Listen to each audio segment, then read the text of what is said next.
Hey everyone, welcome back. Identity verification is required before trading or withdrawals. So, here's how to turn it on or complete it. First of all, you're going to go ahead and open the crypto.com app and then log in and then go to your account, then verification.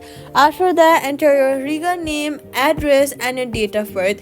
Make sure you enter all of these credentials correctly so you don't have to face further problems.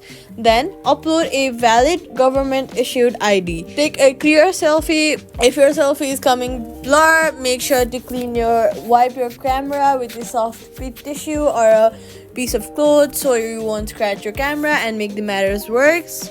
Then submit it.